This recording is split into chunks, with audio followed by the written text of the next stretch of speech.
कैसे करना है वो हम लोग जानने का कोशिश करेंगे, जिसको हम लोग यहाँ an से दिखा देते हैं, इसको sn से दिखा देते हैं। तो बाबू अगर हम इस चीज को देख रहे हैं या कर रहे हैं तो यही ना घटाव है इन दोनों का, इन दोनों का, इन दोनों का, सभी में देखेंगे तो वही घटाव है।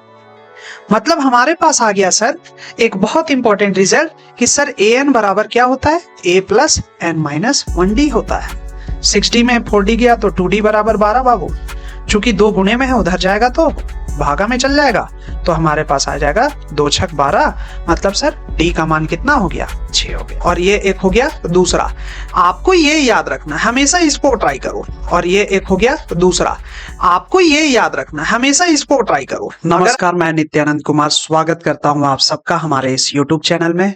आज हम लोग करने वाले हैं क्लास 10th का मैथमेटिक्स, जिसमें चैप्टर है आपका समांतर श्रेणी, जिसको बोलते हैं एपी।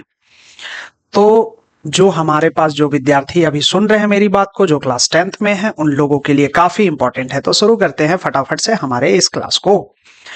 बेसिकली इस क्लास में आपका झारखंड बोर्ड 2025 से रिलेटेड सारी बातों को बताया जाएगा। उसमें आपको सिर्फ इस वीडियो को आपको सुनना है, गौर करना है, देखना है कौन कौन सा फार्मूला हमने यहाँ पे बताया, और फिर उससे रिलेटेड क्वेश्चंस को आपको बनाना है। कुछ क्वेश्चंस मैं बता दूंगा और कुछ कॉन्सेप्ट मैं पूरी तरह से कंप्लीट पैकेज आपको दे दूंगा। आपका काम है सिर्फ इससे रिलेटेड नंबर ऑफ क्वेश्चन को थोड़ा सा बना के चले जाना। ये कंफर्म बात है कि इसके अलावा कुछ भी एक्स्ट्रा पूछने वाला नहीं है। तो बेसिकली ये मान के चलो कि एक अनुभव के तौर पे मैं ये बता सकता हूं कि आपको कौन कौन सा चीज पढ़ना है 2025 के लिए। बेसिकली यहाँ पे सबसे पहले अगर हम लोग शुरुआत करें तो हम लोगों को ये बात पता होना चाहिए कि एपी हम लोग चैप्टर में लिखते हैं एपी का मतलब क्या होता है, अरिथमेटिक प्रोग्रेशन। अरिथमेटिक प्रोग्रेशन मतलब समांतर श्रेणी। हम लोग पढ़ते हैं समांतर श्रेणी। अरिथमेटिक प्रोग्रेशन मतलब ये कौन सा है, ये एक श्रेणी है। श्रेणी है मतलब क्या हुआ, श्रेणी का मतलब जिसको हम लोग सीरीज बोलते हैं, जिसको हम लोग सीक्वेंस बोल सकते हैं। इस सीक्वेंस का मतलब क्या होता है, तो समझो चीज को। जब हम लोग सीक्वेंस बोलते हैं, श्रेणी बोलते हैं, तो बहुत सारे नंबर, जैसे अभी हम एग्जांपल के लिए बोले कि सर 1 है, फिर उसके बाद बोले सर 2 है, उसके बाद बोले 3 बोले। आपको अपने मन में सोचना है कि नेक्स्ट हम क्या लिखेंगे। तो कंफर्म बात है कि आपको बोलना होगा सर 4, फिर कंफर्म बात है कि उसके आगे आपको बोलना होगा 5। तो आपको ये चीज समझ में आ रहा है कि किस तरीके से ये आगे बढ़ रहा है। इसके अलावा भी देखो, अगर हम यहाँ पे 2 लिखे, फिर 4 लिखे, फिर 8 लिखे, तो आप सोचो और बताओ क्या लिख सकते हैं। तो सर यहाँ पे गुना 2 करेंगे तो 4 आएगा, फिर गुना 2 करेंगे तो 8 आएगा, फिर गुना 2 करेंगे तो 16 आएगा, मतलब यहां सर 16 लिखेंगे। और फिर अगर हम गुना करेंगे 2 तो यहां 32 आएगा। इस तरीके से चीजों को आगे बढ़ाना है। तो आपके मन में आएगा कि हाँ ठीक है, ये एक सीक्वेंस है। तो देखो एक चीज, सीक्वेंस अब हम गुना भी कर सकते हैं। यहां पे देखेगा तो +1 कर रहे हैं, यहां क्या कर रहे हैं, +1 कर रहे हैं। तो ये भी एक सीक्वेंस है, ये भी एक श्रेणी है। तो ये सारे श्रेणी का बात तो है, सारे श्रेणी को हम बोल रहे हैं, बट यहां हम लोग को पढ़ना है एरिथमेटिक प्रोग्रेशन, मतलब समांतर श्रेणी। मतलब अगर कोई भी अंक जोड़ा जाए या घटाया जाए, लगातार कोई भी अंक लगातार कोई समान अंक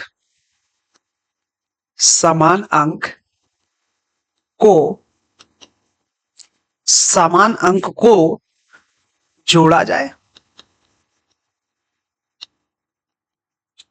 या घटाया जाए,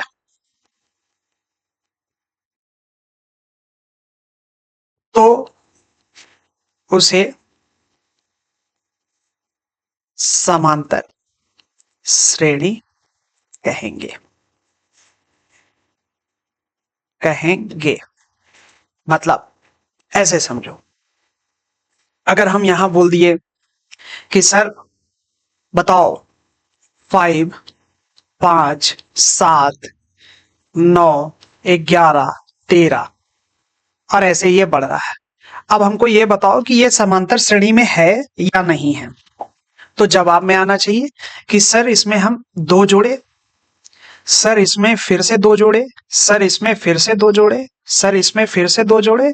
तो आपको दिख रहा है कि ये एक समांतर श्रेणी है, तो इसलिए हम बोलेंगे कि लगातार जो एक समान अंक का जोड़ना, ये क्या होगा, समांतर श्रेणी होगा। उसके आगे अगर हम मान लो बोल दिए कि सर 100 है, 97 लिख दिए, 93 लिख दिए, 94 लिख दिए, 91 लिख दिए, ऐसे।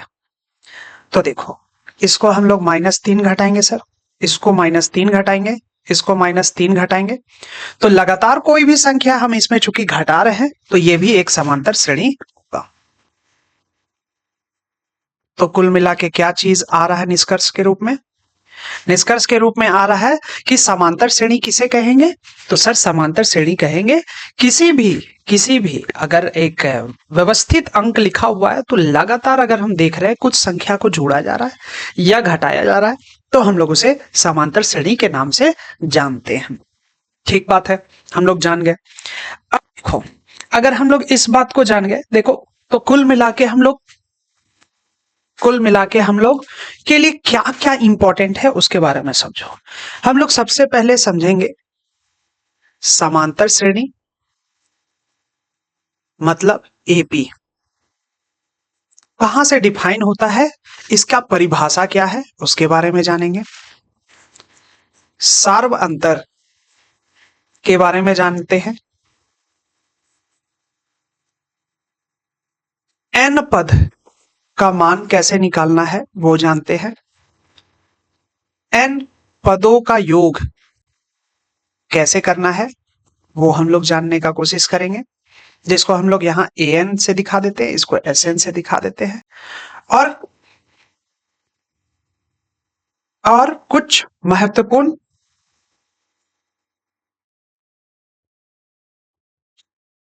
टर्म बोलो या फिर हम यहाँ पे लिख देते हैं कि अगर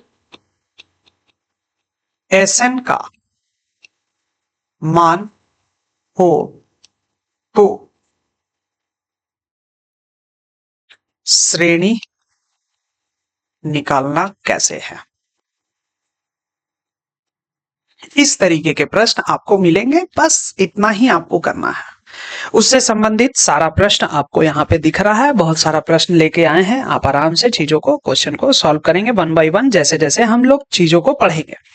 ठीक है, तो आओ देखो कोई भी चीज को जबरदस्ती करेंगे तो बहुत बड़ा हो सकता है, लेंदी भी हो सकता है, लेकिन है नहीं। आप बस आराम आराम से चीज को समझो, ऑटोमेटिक आपका बिल्डअप हो जाएगा।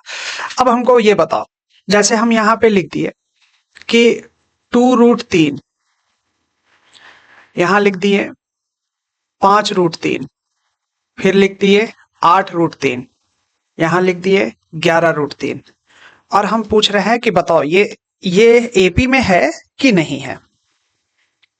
आपको बस यही जानना है।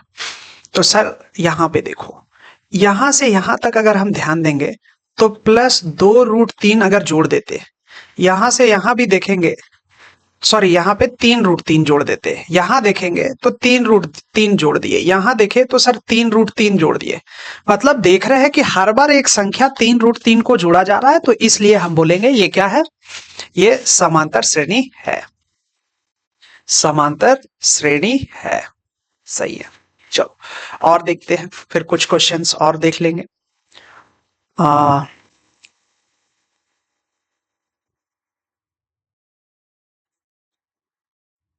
1/√2, 1/√3, 1/ इसको पहले करने से पहले कुछ और भी लिख देते हैं।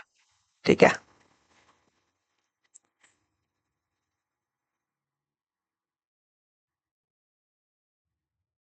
3√5,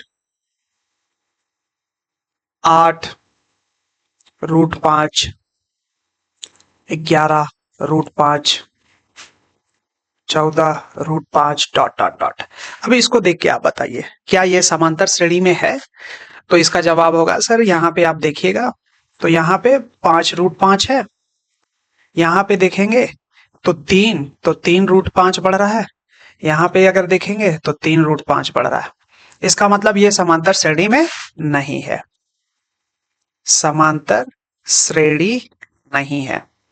अब ये कब होगा ये जानना है भैया, ये होगा जब ये वाला चीज बदल जाए।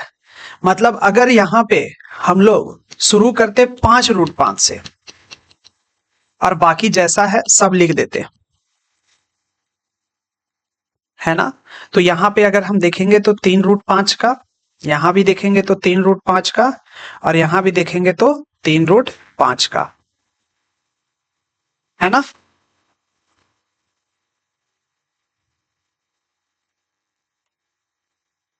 तीन रूट 5 का डिफरेंस है, तो इसका मतलब ये हुआ कि ये आपका समांतर श्रेणी अब बन गया। सही है, बहुत बढ़िया। तो पहले हम लोग ये जान रहे थे कि समांतर श्रेणी कोई है कि नहीं है। अब चीज को थोड़ा सा आकलन करो बच्चा, एक चीज गौर करो यहां पे कि जो हम लोग इस तरीके से देख रहे हैं, तो ये 3 रूट 3 है क्या, इसको हम दूसरी भाषा में लिखे कैसे। तो सर हम लिख सकते हैं कि अगर ये प्रथम पद है, इसको हम लिख देते हैं प्रथम पद, इसको लिख देते हैं द्वितीय पद, इसको तृतीय, ये चतुर्थ, मतलब प्रथम पद द्वितीय तृतीय चतुर्थ, ऐसे पांचवा टर्म ऐसे करके ये बढ़ते रहेगा। तो एपी की भाषा में अगर हम समांतर श्रेणी लिख रहे हैं तो समांतर श्रेणी एपी होता है, और एपी होता है तो इसके पद को समझाने के लिए ए से दिखाते हैं। तो इसको हम लोग लिखते हैं A1, इसको A2, इसको A3, इसको A4। तो अगर हम लिखते A1, A2, A3, A4, ऐसे अगर मान लो श्रेणी तुमको दिया हुआ है और आपको बोला जा रहा है कि बताओ कि ये समांतर श्रेणी है कि नहीं है, तो आपको सिंपल सा बात है, क्या करने की जरूरत है, इन दोनों के बीच का डिफरेंस देखना है। तो कैसे देखेंगे, A2 माइनस A1 कर देंगे, या इन दोनों के बीच का डिफरेंस देखेंगे तो A3 माइनस A2 कर देंगे, या इन दोनों के बीच का डिफरेंस देखेंगे A4 माइनस A3 कर देंगे।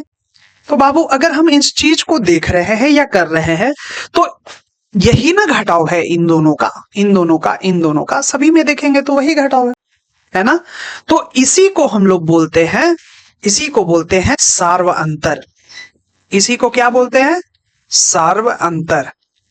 ध्यान यह रखना है कि अगर कोई समांतर श्रेणी है, इसका मतलब ये हुआ अगर कोई समांतर श्रेणी है A1, A2, A3, अगर ये AP है, इसका मतलब हुआ कि जब घटाव करेंगे तो सब बराबर होना चाहिए। देखो सब बराबर है तभी समांतर श्रेणी है, और अगर ये बराबर हो रहा है इसका मतलब ये हुआ, इसी को हम लोग बोलते हैं सार्व अंतर, जिसको दिखाते हैं D से, जिसको हम लोग दिखाते हैं D से, और इंग्लिश में बोलते हैं कॉमन डिफरेंस।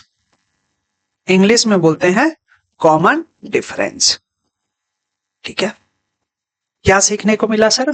अच्छा, ये बात अगर हम समझ रहे हैं तो इसका मतलब सीखने को ये मिला सर कि first term A1, second term A2, third term A3, A4, ऐसे करके अगर चीज चल रहा है और ये अगर AP में है सर, तो कॉमन डिफरेंस होता है A2 माइनस A1, सार्व अंतर होता है A2 माइनस A1।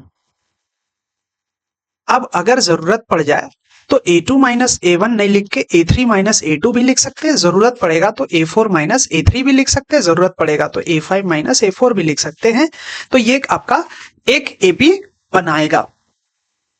ठीक है, और जो फर्स्ट वाला टर्म होता है वो हमेशा फर्स्ट वाला चीज को तो एकदम ध्यान में रखना है, वो है A1। A1 कौन है, फर्स्ट टर्म। फर्स्ट टर्म को बोलते हैं प्रथम पद,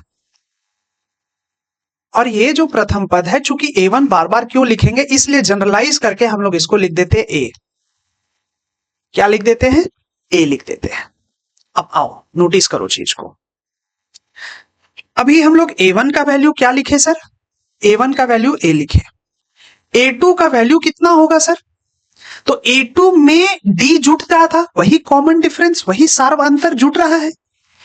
तो A2 को लिखने के लिए A में हमको A को D जोड़ना पड़ेगा, जो कि हम पीछे देख रहे थे। पीछे देखो, अगर 2 रूट 3 में 3 रूट 3 जोड़ेंगे तब 5 रूट 3 आएगा, 5 रूट 3 में फिर से एक बार और जोड़ेंगे D, तो जाके 8 रूट 3 आएगा।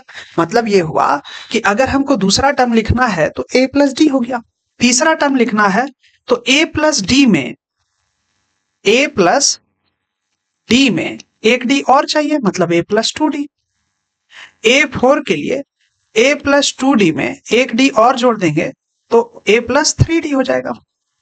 A5 में a प्लस 3d में d जोड़ देंगे तो a प्लस 4d हो जाएगा। आप ऐसे देख सकते हैं कि आप अगर गौर करो तो इस तरीके से बढ़ाते रहेंगे चीज को। अब देखो, एक चीज नोटिस करो, ये तो आसान लग रहा होगा या नहीं लग रहा है, तो थोड़ा सा सोचेगा तो हो जाएगा। अब देखो बाबू, A1 को a लिख दिए, 2 में देखो यहाँ पे d के साथ कौन गुने में है, 1। 3 के साथ देखो यहाँ पे गुने में कौन है, 2। एक क्या है, 2। 4 है तो यहाँ देखो क्या है, 3। यहाँ देखो 5 है तो यहाँ क्या है, 4। अच्छा, मतलब 6 होगा सर, तो यहाँ पे a प्लस 5d होता। और इस तरीके से अगर हम जाएं a n पद के लिए, जो हमको नहीं पता कि nवा पद कितना है, तो उसके लिए a प्लस 1 कम लिखना था, n माइनस 1d। मतलब हमारे पास आ गया सर एक बहुत इंपॉर्टेंट रिजल्ट कि सर an बराबर क्या होता है, a plus n minus 1d होता है। रट लेना है, इससे क्वेश्चन आएगा। जैसे मान लो तुमको बोल दिया एग्जांपल के लिए कि A19 का वैल्यू क्या होगा, तुरंत बोलो a प्लस, चूंकि n का वैल्यू कितना है बाबू, n का वैल्यू कितना है, यहाँ n का वैल्यू 19 है, तो फोटो लगाओ a प्लस 19 माइनस 1d, मतलब a प्लस 18d, 18d। ये किसका वैल्यू है, 19 का। ठीक है, बोलेगा a 23 का वैल्यू बताओ, तुरंत बोलना a प्लस 23 में से 1 घटाए 22d। बोला a 25 का वैल्यू बताओ, तो a 25 मतलब a प्लस 1 कम करो बाबू 24d, है ना। ऐसे तुमको सोचना है, आदत बना लो फटाफट से। a 50 मतलब a plus 49d, a 60 a plus 59d, a 70 a plus 69d, ऐसे। ठीक है, ये बात हो गया। तो अगर तुमको nवा पद निकालने को बोले तो क्या आप तुम निकाल लेगा। जैसे मान लो एग्जांपल हम बोले कि अगर प्रथम पद तुमको दे दिया गया, प्रथम पद तुमको दिया गया है a का मान 24 है, सपोज करो, मान लो, और कॉमन डिफरेंस सार्व अंतर 5 दे के रखा है, और बोल रहा है 100वां पद निकालो, 100वां पद निकालो, 100वां पद निकालो। इसका मतलब क्या, a 100 का वैल्यू निकालना है, जहां n का मान कितना है, तो यहां पे दिया हुआ मान तुरंत लिखेगा कि a का वैल्यू कितना है सर, 24 है, d का वैल्यू कितना है सर, 5 है, n का वैल्यू कितना है सर, 100 है, तो an का मान क्या होगा। तो an का मान के लिए फार्मूला लगाएंगे फटाक से, क्या हो जाएगा, an बराबर a plus n minus 1d होता है सर। तो a 100 बराबर a का मान 24 है, अब यहां 100 तो 100 माइनस 1 और d का मान सर 5 है, तो हो जाएगा 24 प्लस 99 गुणे में 5, तो 24 प्लस 9 बचे 45, 4 हो गया, 9 बचे 45 और 4 49 हो गया, जोड़ देंगे 5 4 9 हो जाएगा, 9 2 11 और यहाँ 5 519 हो गया आंसर, इस तरीके से।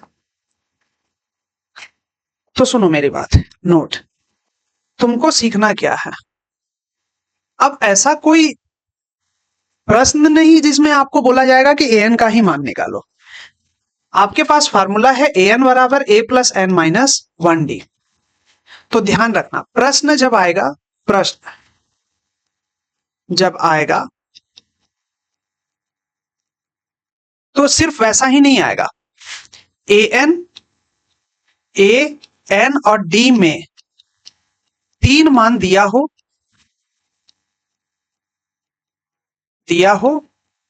और तो चौथा मान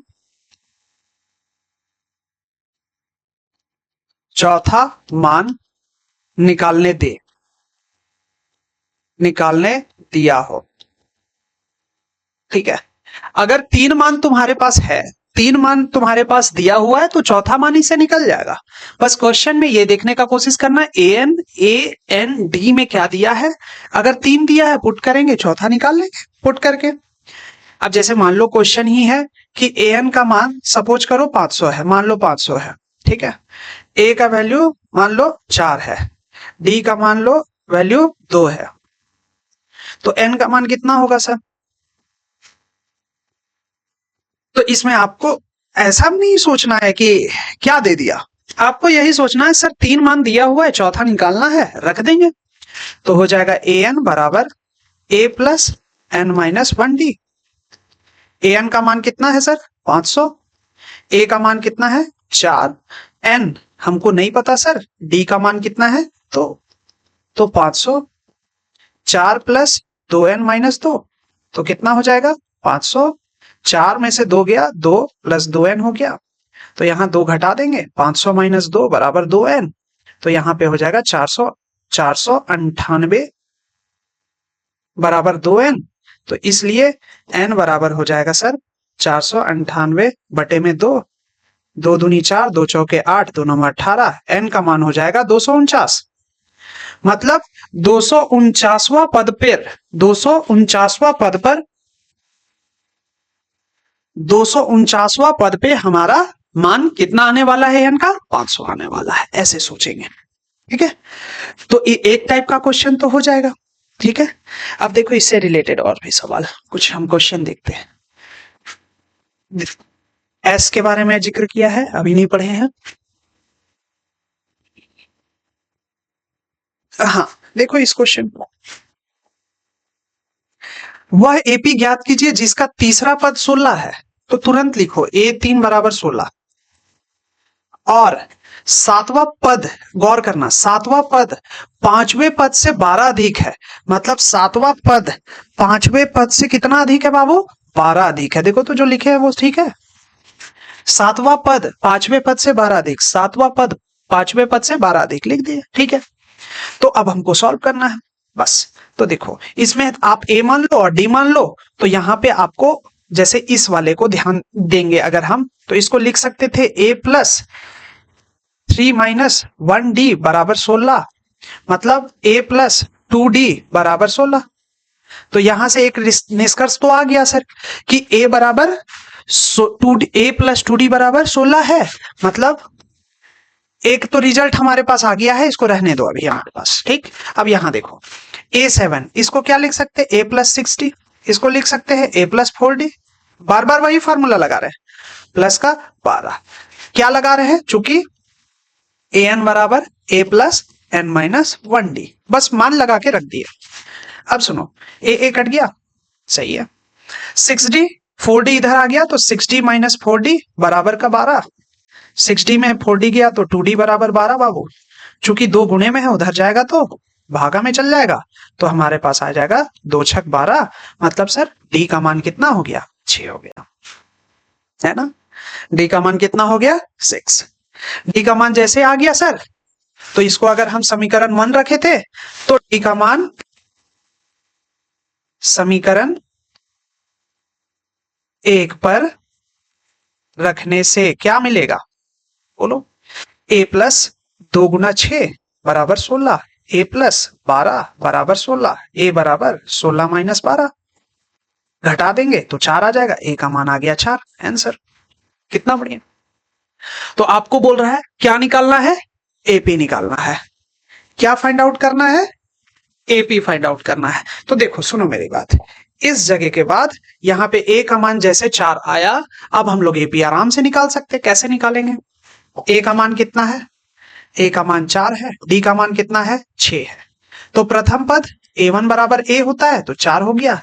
द्वितीय पद a प्लस डी होता है, मतलब a प्लस 4 हो जाएगा। a का वैल्यू 4 है, d का वैल्यू 6 है, तो 10 हो गया।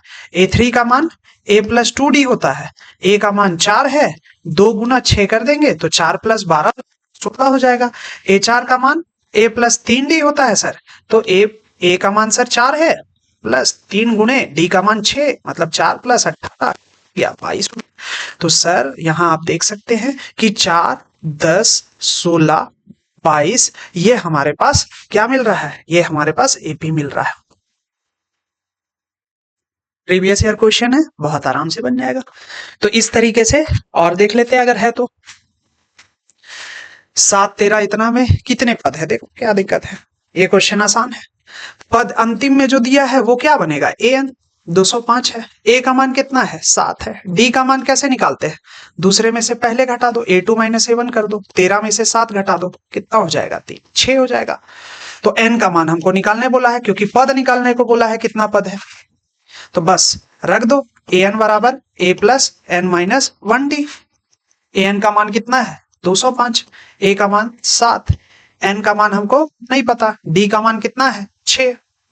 तो 205 बराबर 7 प्लस 6n माइनस 6 हो गया। तो 205 7 में से 6 गया, 1 प्लस 6n हो जाएगा। 1 को इधर ले आएंगे, 205 माइनस 1 बराबर 6n, तो 204 हो जाएगा 6n।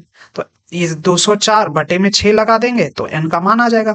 6 तिया 18 होता है, 4 यहाँ कितना 2 बच गया, 6 चौके 24, मतलब n का मान कितना आया 34। मतलब कितना पद था 34वां पद था आंसर। कितना सिंपल, आसान है ना। ठीक है, आगे देखो, अगर है तो करते हैं। योग के बारे में बोला है, हाँ योग के बारे में बोला है, तो अभी तो योग नहीं कर रहे थे। चलो अब देखो, अब हम लोग इतना जान गए, तो अब हम लोग क्या करते हैं, एक चीज जान गए बाबू कि सर an बराबर a plus n minus 1d होता है। ठीक बात है। अब हम लोग को डिस्कस करना है, अब हम लोग को सोचना है कि समांतर श्रेणी में n पदों का योग क्या होगा। तो n पदों का योग, जैसे मान लो ऐसे बोल रहे हैं कि 1 है 2 है, या थोड़ा ऐसे ले लेते हैं 2 है 4 है 6 है 8 है, तो ऐसे करके हम ले लिए। ठीक है, और फिर बोल रहे हैं यहां पे कि 10वां पद, 10वां पद नहीं लेते, आसान कर देते, 5वां पद तक का योग क्या होगा। तो बहुत आसान है, मतलब S5 का मान बोल रहा है, मतलब क्या हुआ 2 जोड़ 4 जोड़ 6 जोड़ 8 जोड़ 10, क्योंकि इसके बाद 10 ही होता, 1 2 3 4 5, तो 10 जोड़ देंगे, 10 8 18, 18 6 24, 24 4 28 और 2 30, मतलब सर S5 का वैल्यू 30 आ गया। सही है। लेकिन अगर यही क्वेश्चन पूछता कि 2 4 6 8 में सवा पद तक का योग क्या होगा, अब देखो, अब मेरा हालत खराब, क्योंकि 100वां पद तो बहुत बड़ा होता है, कितना जोड़ेंगे सर, 100 तक ऐसे जाना होगा हमको और फिर जोड़ना होगा, मुश्किल है ना। तो इसी के लिए इसी का पढ़ाई हम लोग करते हैं, और इस पढ़ाई में ध्यान रखना, आपको सिखाया जाता है कि आप कुछ चीज को याद कर लो। आपको याद रखना है कि Sn बराबर n बटा 2 2a plus n minus 1d होता है। ठीक है, और अगर आप ये याद रखे हुए हैं तो कहीं ना कहीं सोचो कि इसको आप n बटा 2, a 2a है तो a प्लस a लिख सकते हैं, n माइनस 1d होगा, तो n बटा 2, और यहां से यहां तक का मान आपको पता होगा कि an भी लिख सकते हैं। मतलब एक फार्मूला और आ गया कि Sn बराबर n बटा 2 a प्लस an, जिसको आप बोलते हैं n बटा 2 n बटा 2 प्रथम पद प्लस अंतिम पद का योग करना है हमको। ठीक है, आप देखो, तो कुल मिला के हमारे पास 2 फार्मूला है, 2 फार्मूला हो गया कि ये एक पहला और ये एक हो गया दूसरा। आपको ये याद रखना, हमेशा इसको ट्राई करो। अगर आपको ज्यादा कॉन्सेप्ट क्लियर नहीं है, आप ज्यादा प्रैक्टिस नहीं किए हैं, सवाल नहीं लगाए, आप ये याद रखो, डायरेक्ट इसमें पुट करेगा, फाइनल आंसर आ जाएगा। ठीक है, ये ध्यान रखना। अब देखो, बढ़िया है सर, एक चीज ध्यान रखना, नोट में लिख लो, ये बहुत अच्छा सवाल जब पूछेगा तभी आएगा। जब हमको an का वैल्यू चाहिए होगा ना, तो कभी कभी Sn और Sn माइनस 1 दोनों को जब घटाएंगे तो फिर जाके an आएगा हमारे पास। ठीक है, जैसे ऐसे समझो, इस जगह पर अभी हम क्या बोले थे, अभी हम एक एग्जांपल तुम्हारे सामने दिए थे ना, ये देखो, अगर हम S6 का मान इसी में ढूंढ लेते, S6 का मान बोलते, तो तुम क्या बोलता, 2 4 6 8 10 और 12 बोलता, मतलब यहां तक 30 था, 30 में 12 जोड़ दिए तो 42 हो गया। ठीक है, अब देखो, हम यहाँ पे अगर S6 माइनस S5 कर देंगे तो कितना आएगा? 42 में से अगर हम 30 को घटा दिए बाबू तो कितना हो जाएगा? 12। अब ये 12 कौन है? तो ये 12 यहाँ पे देखेगा कौन है? ए छठवां पद है, मतलब इसको हम A6 बोल सकते थे। तो वही चीज है, यहाँ पे A6 को निकालने के लिए हम क्या किए? S6 में से S5 निकाल दिए। वहां यह ये फॉर्मूला है कि nवा वैल्यू को निकालने के लिए Sn में Sn-1 को घटा दिए तो हमारे पास An आ गया। तो ये कभी कभी यूज होता है, ठीक है, लेकिन फॉर्मूला है, याद रखना चाहिए। अगर काम आ गया या जो ज्यादा अच्छा प्रैक्टिस करेगा उसका कॉन्सेप्ट और क्लियर होगा। तो फिलहाल के लिए लेकिन आपको ये याद रखना है, ये अगर याद रखते हैं तो आप आसानी से किसी का योग को निकाल सकते हैं। अब जैसे देखो इस सवाल में, अगर हम इस सवाल में आ जाएंगे तो हमको 100वां पद निकालना था, जहां a का मान कितना है? 2 है, d का मान कितना है? 2 है, n का मान कितना है? 100 है। तो S100 बराबर n बटा 2, तो 100 बटा 2 2a प्लस n-1, मतलब 100 माइनस 1, d का मान कितना है? 2 है, रख देंगे तो यहाँ 50 हो जाएगा, 4 हो जाएगा, 99 गुना 2 हो जाएगा। इसको सॉल्व कर देंगे, आ जाएगा हमारे पास आंसर, कोई दिक्कत नहीं है ना। तो ध्यान रखना, यहाँ पे Sn का मान निकालने के लिए तुमको ये याद रखना है कम से कम, ठीक है। आगे आ जाओ, देखो अगर हमको ये बात पता है तो अब आ जाओ जोड़ घटाव करते हैं। देखो a का मान कितना है सर? 7 है। A13 का मान कितना है? 35 है। D और S13, D का मान निकालिए और S13 का मान निकालिए, ठीक है। तो देखो पहले जो पढ़ाई किए थे A13 यूज करो, तो A प्लस 13 माइनस 1D, ये क्या करते हैं? तो A को तो A प्लस n-1D रख दिए बराबर 35। तो A का मान कितना है सर? 7 है। n का मान कितना है सर? 13 माइनस 1, और D का मान नहीं पता सर, बराबर कितना हो गया? 35। तो यहाँ 13 में से 1 गया तो 12D, और ये 7 उधर गया सर, 35 माइनस 7, तो 12D बराबर कितना हो जाएगा? 35 में से 7 घटा दिए तो कितना? 28 हो गया। तो D का मान कितना हो जाएगा सर? 28 बटा 12, तो 4 तिया 12, 4 छक 24, 4 सते 28, मतलब कितना आ गया? 7 बटा 3 आ गया। सर पहला आंसर तो मिल गया सर, डी का मान 7 बटा 3, ठीक है। अच्छा, अब डी का मान मिल गया तो ए का मान सर 7 है, डी का मान 7 बटा 3 है, हमको S13 निकालना है, मतलब n का मान कितना है? 13 है। निकाल लो फॉर्मूला लगाने के लिए। S13 बराबर क्या हो जाएगा? 13 बटा 2 2a plus n-1d, 13 minus 1d, d का मान कितना है? 7 बटा 3, ठीक है। सॉल्व करो, 13 बटा 2, 7 दूनी 14, 13 में से 1 गया तो 12 गुना 7 बटा 3, ठीक है। 3 से काट दो, 3 चौके 12, तो 13 बटा 2 14 प्लस 7 चौके 28, जोड़ दो 13 बटा 2 28, 4 32 होता है, 32 और 10 42 होता है, 2 से काट दो तो 21 हो गया। तो 21 गुना 13 गुना कर दो, 3 हो जाएगा, 3 दूनी 6 और 1 7 हो जाएगा, 3 दूनी 6, मतलब 673 हमारे पास आंसर आ गया। S13 का वैल्यू इस तरीके से निकाल सकते थे। अगर आपको आप थोड़ा दिमाग लगा सकते हैं तो दूसरा भी तरीका था, मेथड 2। आप बोले कि सर ए का वैल्यू 7 है, डी का वैल्यू हम निकाल लिए हैं 7 बटा 3, और S13 निकालना है जिसमें A13 का मान आपको दिया हुआ था 35, ठीक है। A13 का मान कितना दिया था?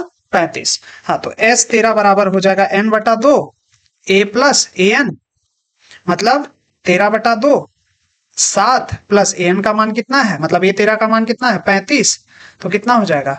13 गुना 2, और 35 और 7 होता है 42, कट गया 21, वही ना आया? 13 गुना 21, उससे भी बना सकते थे, जो आसान लगे। क्या है ना, चीज सिंपल है, कोई दिक्कत नहीं है, आप आराम से चीजों को कर सकते हैं। बढ़िया, तो इसको थोड़ा सा फटाफट से देख लो। कोई भी चीज में दिक्कत होगा ना, परेशानी होगा, कमेंट में लिख देना कि क्या प्रॉब्लम है, और उसको बहुत विस्तार में बता दिया जाएगा। कोई बहुत परेशानी वाला बात नहीं है। कहीं फंस रहे हैं आप तो आप आराम से बोलिए, कमेंट में पूछिए, बता दिया जाएगा। अब देखो यहां तक हो गया। अब क्वेश्चन देखो क्या लिखा है। समांतर श्रेणी का nवां पद 3 + 4n है, मतलब nवां पद 3 + 4n है, लिख दिए, ठीक है। तो प्रथम पद और सार्वअंतर एवं प्रथम 15 पदों का योग क्या क्या बोल रहा है सुनो, ए का मान पूछा, डी का मान पूछा, और प्रथम 15 पदों का योग, योग बोला मतलब S15 का मान, ये 3 चीज आपको निकालने बोला है ना, आराम से निकल जाएगा, क्या दिक्कत है। जैसे ए एन बराबर 3 + 4n है ना, तो बताओ A1 जहां n का मान हम 1 रख दिए, तो a का मान आ जाएगा ना 3 + 4 गुना a, कितना हो जाएगा 3 + 4 मतलब कितना हो गया 7, यही प्रथम पद है, यही हमारा प्रथम पद होता है ना। अब दूसरा पद निकालो, तो क्या होगा 3 + 4 गुना 2 मतलब 3 + 8 मतलब कितना 11, 11 हो गया। तो ये कौन सा है, दूसरा पद है, ये आपका दूसरा पद है। तो अब सारवंतर अगर हमको निकालना है बाबू, जिसको कॉमन डिफरेंस बोल रहे हैं, तो क्या करना पड़ेगा, डी का मान A2 में से A1 घटा देंगे, A2 का मान 11, A1 का मान सर 7, घटा दिए तो 4 आ गया। तो सारवंतर कितना आ गया सर 4, प्रथम पद 7 हो गया और सारवंतर सॉरी प्रथम पद 7 हो गया और सारवंतर 4 हो गया, A का मान 7 और D का मान सर 4। ठीक है, अब हमको क्या निकालने बोला है S15, क्या दिक्कत है, निकल जाएगा। n का मान यहाँ कितना है 15 है, तो S15 बराबर n बटा 2 2a + n - 1d रख देंगे। बताओ अब इस सब का मान रख दो, 15 बटा 2, 2 गुना a का मान कितना है 7 है, n - 1d मतलब 15 - 1, d का मान कितना है 4, रख दो, अब पुट करो और बताओ कितना आया, सॉल्व करो, सिंपल है। ठीक है, हो जाएगा ऐसा क्वेश्चन भी। देखो ये क्वेश्चन किस तरीके का, एपी का प्रथम पद 5 है मतलब ए का मान सर 5 है, अंतिम पद 45 है। देखो अंतिम पद मतलब एन बोलो, अंतिम पद मतलब एन बोलो, और योग 400 है, योग मतलब एसएन बोलो, कितना है 400। पदों की संख्या सारवंतर ज्ञात कीजिए, मतलब एन का मान, पदों की संख्या मतलब एन का मान निकालना है, और सारवंतर मतलब डी का मान निकालना है, बस। ठीक है, तो ऐसे समझो, ये हम लोग पढ़े थे ना, एस एन बराबर n बटा 2 प्रथम पद और अंतिम पद, होगा ना। एसएन का मान कितना है सर 400 है, n बटा 2, ए का मान कितना है 5 और अंतिम पद कितना है 45, रख दो। तो 400, ये 2 इधर आया तो गुणे में आ जाएगा, n 5 + 45 कितना होता है 50, तो यहां पे हो जाएगा ये 50 भागा में चल जाएगा ना, बराबर n, कट गया 25 × 40, 8 दूनी 16, n का मान कितना आ गया 16, तो मिल गया आंसर कि n का मान सर कितना है 16 है।